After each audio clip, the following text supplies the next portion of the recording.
Habang papalapit ang Pasko, nagbabala ang Civil Aviation Authority of the Philippines o CAAP sa publiko laban sa mga scammer na nagpapanggap na opisyal o empleyado ng ahensya para manghingi ng pera o anumang uri ng solicitation.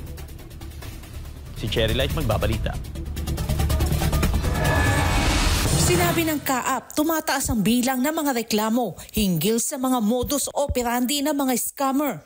Giit ni CAAP spokesperson Eric Apolonio na mahigpit na ipinagbabawal sa mga opisyal at tauhan ng ahensya ang pangangalap ng pondo mula sa mga pribadong individual o organisasyon.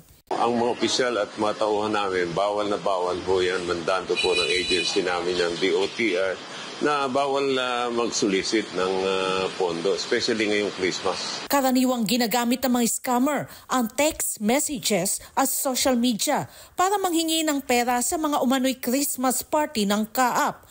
Nilinaw ni Apolonio na walang malaking Christmas party ang CAAP. Magkakaroon lamang ng simpleng aktibidad para sa mga anak ng mga empleyado. Sa ngayon po kasi may children's hour tayo. So yung mga anak na empleyado ng CAAP employees, I think next week, igagather lahat yan, magpupunta. So yung ating Director General, Captain Manuel Antonio Tamayo, siya yung lalabas sa Santa Claus para rin sa mga bata.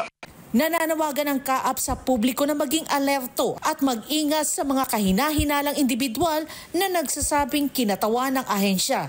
Ang mga may impormasyon hinggil sa mga ganitong gawain ay hinihikayat na makipag-ugnayan sa CAAP para makapagsampa ng reklamo. Ang mga mapapatunayang nagkasala ay mahaharap sa mga kaukulang parusa. Tiniyak din ng CAAP ng lahat ng opisyal ng komunikasyon at anunsyo ay matatagpuan lamang sa kanilang opisyal na website at Facebook page. Para sa Diyos at sa Pilipinas kumahal, Cherry Light, SMNA News.